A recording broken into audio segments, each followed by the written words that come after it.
For me, Mama Kwaba Sunko, Ebatuma GH. Midi de Nana Ama Owusa. Adana Dano, Senator Tuma GH, I say no. And some are trendy, and the two just in a wow, we say so. Ubenya would dear a woman. Nanyana say, saying special lockdown, a buyer, and a coronavirus gratting can say, oh, Ghana has any.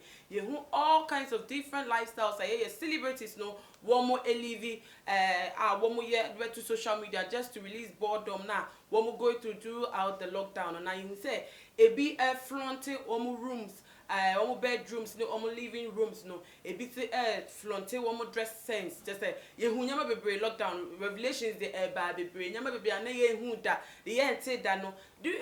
During this lockdown, coronavirus at Daruma, at the buyer, no, you who never be esa. Now, way and one of the celebrities on also. Wabet trend in the fashion sense, the trend in fashion. Very controversial. It didn't was support. It was just so Zara man Richard Brown. Metre Nana Abba Anamoah GH1 broadcaster no ni baby daddy or no and one sem and making na and Taria was share pictures no and no na Ghana forte say the woman here boss some say yay. We de ye hu bi da ye nti bi da ye dwon ho kra ensisi so na papa yi abranti a say ni bibia cheche say de bia da so wano e wo no ho na shatare feature pictures ni say wo de open life ye ba no watches Zara nyama de say wo hye Versace ni nia wo hye bi brands ni nia ye hu say wo bi na shatare bi na say Ghana for ye nya inspiration bi e wo mu and say fashion sense bi wo mu a yes, Scottish dress, yeah. We call Scotland and my more or Montaria as a skirt, a was CNA top or memman esheno, traditional Scottish wear no, and nubi and Azara man said, dear no war true, said then of Ghana for you who to me entry, wash set at Taria, you cannot at Taria Ghana, high young man Taria to say dress. Bottom CCN, na who pleats to say, with some fresh ceremony and some catcher. Ghana funny boss won't see, eh? Now I pay your den. Oh, you himself open life. You himself dressing there with the water trouble, baby. I want be up as will be a multi fear crowd to meet your shoe, a share glasses, elbow watch, a check a watch, and you may be between the I feel good washer. Yet, yes, I life, no, yeah, your gym mama so the open life, and no company as a sabo say, a bone running says Zara man. And train life is when you saw Ghana high, you say, Mema and check up on this slit. Ghana ha emema and shed dress. We and they abroach you chrome, woman your classes say a Ghana ha, ye be remain muno. And just say you wanna say a matter, they said dress and washing a manqua and a shed. Ninty life a boo crampa, you who sab of your cramp be entering my mind with us Obinim, be a new what is our life no atonosum. Now no other a year general mosquito, and this is for general way, chairman, second general secretary, sorry. Wakoshe e marco to Ghana has no try a trabono. Now also I will say fashionista. I would unim de a can entire any fashion styles more. But she be not as a Ghana for yenya be fima a matari dress and casa or wash dress. So over life. Na Ghana for see where they were unim why ya trap. The baby we doing the what trap where that be. Beyond the level with the effort criticism effort BBS Ghana for a day a man and teacher say Ghana for a sheer woman Ghana for the student man ya woman cancer like a center place where your bar I say my son or no Nagasaka on us say fashion is madness no why a snippy a yard when it trip well just why I'm an apple say a man look at said here wayati wo yes bedwemu ano sa eniti na Ghana for air camp na me pese meka no aka say me mu asem na mabetena ha e na me ka ne ban sa no meka e Ghana for bi adwen kira bom de abetuja e wo yenim ha se na me wi a ye biebie mu ahye we efi Olivia was say oh ho or say but this is enough dress very soon you be wearing kaba and slit or no so action na jo say also pa dress and chena kabani slit in my when you musta na wash it as what na me nkwa na unim fashion we so efi Philip or say this man likes life wa bo life amana a friend ni one also achana the way they say or the chi eka ho nti yate asesa we so efri Daniela was say this is not for men. Please don't just start this. You will make people say things about you that you will not like. We know you have been with women and you have married before. You have married women before. Please don't start this trend so that we give you another name. Otimu say where the opache say was the ban when you na tale we or the be trend wa say we started trend bi say Ghana for be di eche wa hair cry na adan a backfire cry man.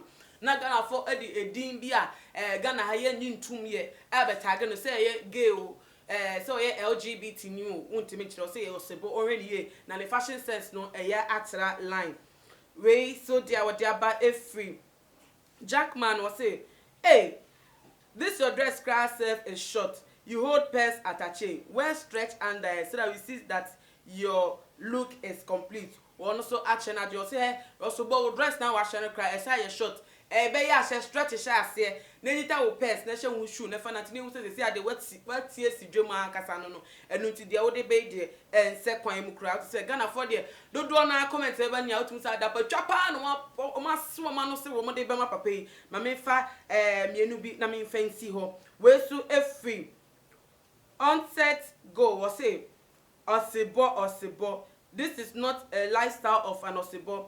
Tigers are strong-willed. Massa, this one is not strong will, it is weakness. I ultimately way there oya kokase osebo oya ye masem na oya oba so dia obema wo pese onye oba there a weakness man. I don't see it that way mum na so ono so no opinion no nti there yemfi ho ne enko another one we the amiri chapter Linda there was say osebo wearing dress with pleats Ghana had there yatin sem so ho pa ono so action ojo say hey Ghana ha yatin sem ho yate so ka dia afiri ya betena ho ankasa obema wa shirt atare matare dress with pleats dia nkwa na koso dia mpa na wehu dia no pese wonje trousers na afro na nika shorts no afro na ne tops no timi shebi mo wo Scottish lifestyle unye Scott ni ade na wo be Scottish life e wo Ghana ye mayimu ha se awunim se Ghana for so wo de beto e den ayen ya no wa ni e peka senti e be bom aka aden e na wo se wo so Ghana for ahwesa ensem no enya no de adwenche no esi ho na ye hwe say ye ni mosiboyi wo ye fashionista ya kasa every time bia wo beba online time bia wo ye interview time bia wo te say oh no akasa po record video kra untimi so otifie kra say ono angasa ni designer glasses ni rings or share ni tops so say ni nya otumi say or designer ma me shop class and that's so crap a designer bed otumi say ono de bibia or de fan ho bia a designer otumi say a fashionista or pay life ankasa enunti beto ba ni say life no to say wo blend nyama say ono ankasa e ka ne nsem say fashion is madness enunti hu hia say e be make sense na entire shemu. And I say the way I was blending the fashion style and here say be make sense. But in here one also senka enka wobe or the need 2 year culture no so in the fashion sense okay and kebeba because you had the say we top ninika or bema energy top and a trousers and a down like a mema lifestyle no those say social tops and trousers but in their own fashion style but say what trana like we be share a matire dress form say na Scotch for no commercial skirt and top nyesho ka say almost skirt and top no mo share the office traditional maybe on a cultural day festive day be one be share e ajeje one traditional na say normal day say average day be will be till baby no address say will pia no share dress and as a stop ne skirt and a Scottish furniture no won say fala musa and Africa has so any wo enti wo ye bibi say ya e say won consider surrounding no any market a wo pe no mo hwe wa wo pe so mo follow trend no unim didi e omo beliefs omo na wo di we beto na aka say